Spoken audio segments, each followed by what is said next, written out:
ইয়ালৈ আহিলে যে মানে কিবা কাম আছিলে নি? মোক কল কৰি দিয়া হ'লেও হয়চোন। কাম মানে মই ইনভিটেশ্যন এটা দিবলৈ আহিছিলোঁ। এইফালে অলপ শ্বপিং কৰিবলৈ আছিলে, তাকে ভাবিলোঁ এইফালে দিয়ে গৈছোঁ যেতিয়া ইয়াতে সোমাই তোমাক ডাইৰেক্টলি ফেচ টু ফেচ কৈ যাওঁ। ফোন কৰিনো কি ক'ম। একচুৱেলি আজি গধূলিলৈ মোৰ ফ্ৰেণ্ড এগৰাকী আমাৰ ঘৰলৈ আহিব, তোমাক লগ পাব বিচাৰিছে। গতিকে তুমি যদি টাইম পোৱা তেতিয়াহ'লে আমাৰ ঘৰলৈ এপাক যাবা, বুজিছা নহয়? আৰু অকণমান ভালকৈ ৰেডি হৈ যাবা, কাৰণ মান সন্মানৰ কথা আছে। তেওঁ মোৰ বহুত ভাল ফ্ৰেণ্ড হয়, তেওঁৰ ওচৰত যাতে তুমি ভাল বিহেভ কৰা। আচ্ছা আণ্টি, সেইটো কথা। ঠিক আছে বাৰু, মই চাই লওঁচোন। এতিয়া মই চিয়ৰলি ক'ব নোৱাৰিম যাব পাৰিম নে নোৱাৰিম, কিন্তু তথাপিও মই যাবলৈ ট্ৰাইটো কৰিম বাৰু। যোৱাটো চিয়ৰ কৰিবই লাগিব, কাৰণ তেওঁ আজি আহিবই, সেইটোতো চিয়ৰ আছে। আৰু তুমিও যাবা বুলি মই তেওঁ অলৰেডি কৈ দিছোঁ। এতিয়া ট্ৰাই কৰিম বুলি ক'লে নহ'ব। আৰু এনেও তোমাৰনো কি কাম আছে পিছত?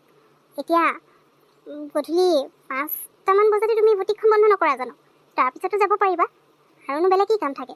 গতিকে ট্ৰাই নহয়, তুমি চিয়ৰলি যাবই লাগিব, বুজিছা নহয়? মই তোমাৰ কাৰণে ৱেইট কৰি থাকিম। আচ্ছা হ'ব দিয়া, এতিয়া মই গৈ থাকোঁ, মোৰ আৰু অলপ শ্বপিং কৰিব আছে, কৰি লওঁ। ঠিক আছে হ'ব আণ্টি, মই তেতিয়াহ'লে যাম বাৰু। খালি অলপমান দেৰিও হ'ব পাৰে, কিন্তু যোৱাটো যাম। ঠিক আছে, মই ৱেইট কৰিম, আহিছোঁ।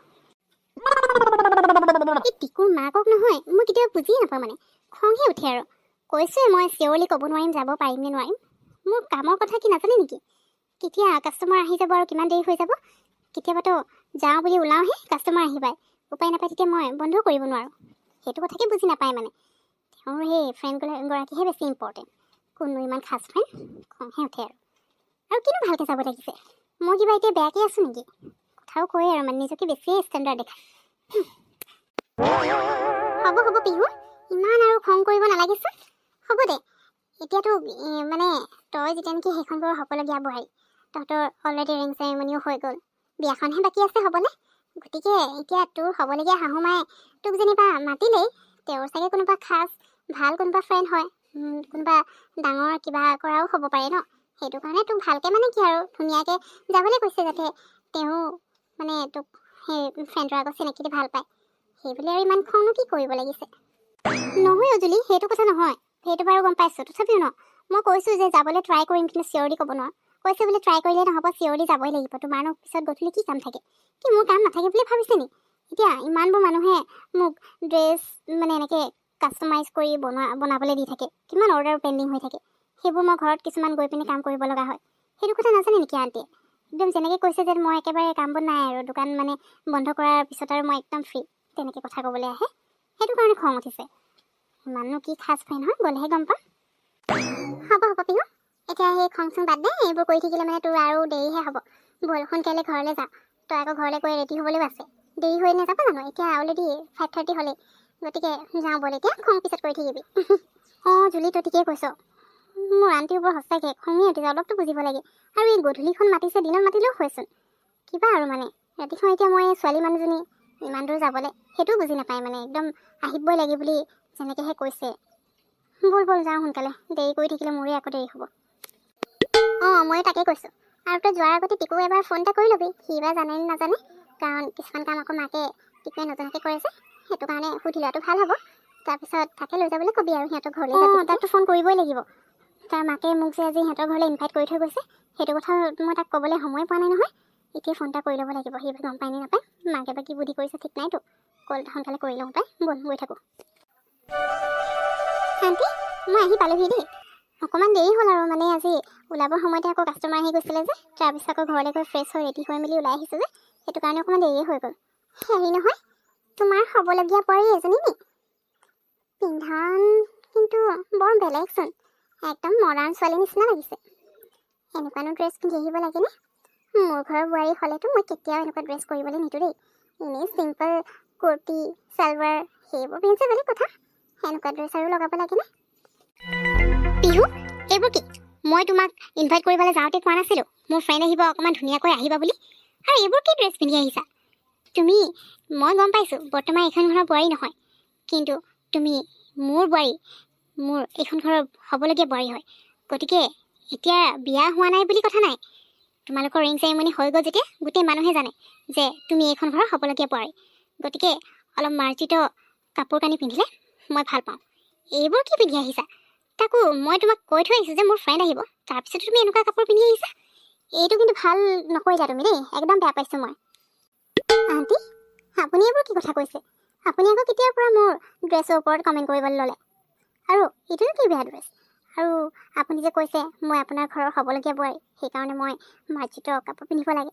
এতিয়ালৈকে মই বোৱাৰী হোৱা নাই নহয়, হোৱাৰ পিছত যি কৈ থাকিব। অৱশ্যে ক'বলৈ গ'লে হোৱাৰ পিছতো আপোনাৰ কোৱাৰ কোনো অধিকাৰ নাই। মই কি পিন্ধিম, কি খাম, ক'ত যাম, সেয়া সম্পূৰ্ণ মোৰ নিজৰ কথা। আপুনি তাত মাত পাতিবলৈ কি কোন হয়? আপুনি আহিবলৈ কৈছে, ভাগৰ লাগিছে যদিও মই আহিলোঁ। এতিয়া যদি এইবোৰ কথা শুনিবলৈ আছে তেতিয়াহ'লে মই ইয়াৰ পৰা গুচি যোৱাই ভাল আছে। এয়া মই কি দেখিছোঁ? তোমাৰ যেন হ'বলগীয়া বোৱাৰীৰ মুখখনো বৰ ছাৰ। তোমাক মুখৰ আগত জবাব দি দিছে। মই যে এনেকুৱা ছোৱালী কেতিয়াও মোৰ নিজৰ ঘৰৰ বোৱাৰী নকৰোঁ দেই। ইমান মুখ চোকা ছোৱালী থাকেনে? তাতে মই যে আলহী এগৰাকীৰ ওচৰত ৰৈ আছোঁ, সেইটো মানে একো ভেলু নাই আৰু। মই মিছাকৈ তোমাৰ বোৱাৰীজনীক লগ পাবলৈ বিচাৰিছিলোঁ নেকি? আচলতে মই তোমাক লগ কৰি গুচি যোৱা হ'লে ভাল আছিলে। ভাবিছিলোঁ তোমাৰ বোৱাৰীকো লগ পাম, কথা পাতিম, ভাল লাগিব। কিন্তু এনেকুৱা বুলিনো কোনে জানে? পিহু, তুমি এটা কাম কৰা, তুমি ঘৰলৈ গুচি যোৱা। তোমাক মই মাতিছিলোঁ ইয়াত মোৰ ফ্ৰেণ্ডৰ লগত চিনাকি কৰাই দিবলৈ, কিন্তু তুমি আহি দেখিছোঁ মোৰ মান সন্মান সকলো শেষ কৰি দিছা মোৰ ফ্ৰেণ্ডৰ আগত। ফ্ৰেণ্ডৰ আগত মই লাজ পাব লগা হৈছে তোমাৰ কাৰণে। তোমাক একচুৱেলি মাতিবই নালাগিছিলে। এনেও জানোৱেই বাৰু তোমাৰ নেচাৰৰ কথা, তাৰপিছতো মই তোমাৰ ওপৰত অকণমান বিশ্বাস কৰি ইয়ালৈ মাতিছিলোঁ। কিন্তু তুমি সেই আগৰ নিচিনা একেই আছা, তোমাৰ পৰা একো আশা কৰিবই নোৱাৰি। গতিকে তুমি এতিয়া ঘৰলৈ গুচি যোৱা, তোমাৰ ইয়াত আৰু কোনো কাম নাই। কি ক'লে আণ্টি? মই ইয়াৰ পৰা গুচি যাব লাগে? এতিয়া আপুনি কৈ আছিলে যে মই আপোনাৰ মান সন্মান শেষ কৰিলোঁ। এতিয়া আপুনিওচোন আপোনাৰ ফ্ৰেণ্ডৰ আগত মোক ইনচাল্ট কৰিছে। প্ৰথমতে মোক আহিবলৈ ক'লে আৰু এতিয়া এনেকৈ ইয়াৰ পৰা খেদাই দিছে, আৰু তাকো নিজৰ হ'বলগীয়া বোৱাৰীজনী। সাধাৰণ আপোনাৰ সেই ফ্ৰেণ্ডগৰাকীৰ কাৰণে। আপোনাৰ নিচিনা শাহু মই দেখা নাই কিন্তু। হ'ব দিয়ক, এনেও মোৰ ভাগৰ লাগিছে, ঘৰলৈ গুচি যোৱাই ভাল আছে। আপোনালোকৰ এই কথাবোৰ শুনি থাকিবলৈ মোৰ একেবাৰে ধৈৰ্য নাই আৰু। নহ'লে ভাল আছিলে। এতিয়া আহিওনো কিডাল হৈছে? এটা কথা কৈ থাকিব জানে আৰু বেলেগটো একো কামেই নাই। মিছা মিছিকৈ আজি তালৈ গ'লোঁ দেই, নোযোৱা হ'লে ভাল আছিলে। আৰু আণ্টিও কম নহয়, মোক অকণমান ছাপৰ্টটো কৰিব পাৰে। তাৰ সলনি মোক কেঞ্চেল কৰি তাৰ পৰা ডাইৰেক্ট গুচি আহিব ক'লে। আৰু সেইখন ঘৰ কেতিয়াও ভৰি দিব নাই। যেতিয়ালৈকে আণ্টিয়ে মোক নিজে নামাতে তেতিয়ালৈকে মই সেইখন ঘৰলৈ নাযাওঁ। টিকুক কৈ দিম। টিকুৱেতো গমেই নাপায় এইবোৰ একো, তাৰতো কামৰ পৰা আজৰি পালেহে। আজি ফোন কৰি মাতিলোঁ, আহিবই নোৱাৰিলে। সি ঘৰত থকা হ'লে নিজে দেখি পালে হয় নহয় মোৰ লগত কি হৈছে। এতিয়া মইতো ক'বলৈ গ'লে বিশ্বাসে নকৰিব তাইৰ মাকে যে মোৰ লগত এনেকুৱা কৰিছে বুলি। এনেই গ'লোঁ, তাতকৈ ভাল আছিলে মই ঘৰলৈ আহি অলপ আৰাম কৰি ল'ব পাৰিলোঁ হয়। এতিয়া মিছা মিছিকৈ ভাগৰ লাগিছে, শুয়ে থাকোঁ আৰু। এতিয়া কাম কৰিবলৈ মন নাই যে, মোৰতো বেয়াই কৰি দিলে। আণ্টি এনেকুৱা কৰিব নালাগিছিলে কিন্তু নিজৰ হ'বলগীয়া বোৱাৰীজনীৰ লগত।